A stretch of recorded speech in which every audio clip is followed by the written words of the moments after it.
I participated in 4 global programs at Tuck. The first being the learning expedition to India during my first year.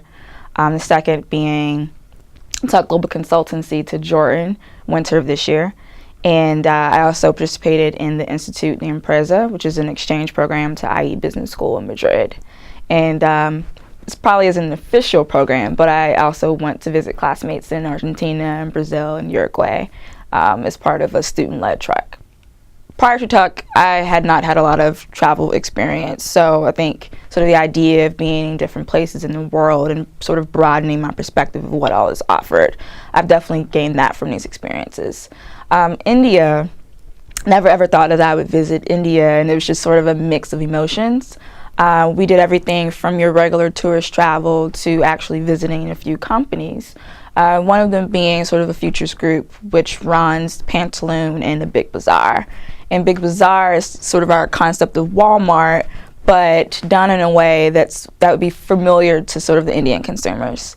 And with Pantaloon, I guess you would think of it as American Gap, but as well sort of the styles and the types of clothing done in a way that Indian consumers would want to buy that product.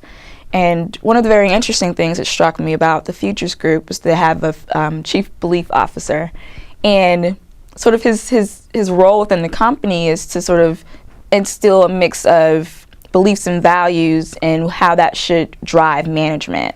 And so in thinking about how American companies operate, it seemed to be a very interesting contrast and something that I would hope would be sort of crossover and instilled in some American businesses.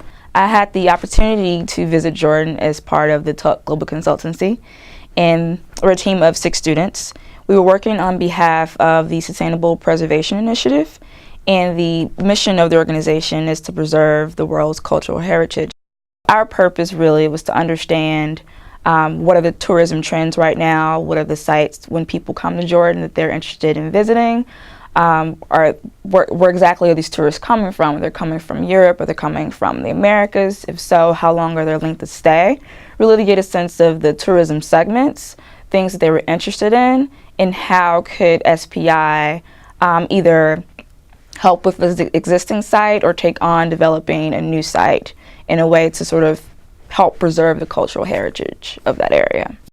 One way that I think my global experiences at Tuck have sort of influenced me would be that I now have a greater sense of confidence and courage that if I wanted to travel abroad and live in Mumbai or live in Madrid or live in Jordan, that I could do so. That all it takes is having sort of an open mind, as well as sort of having the courage to put yourself in a completely different environment, be immersed and be respectful sort of the people and of the opportunities there.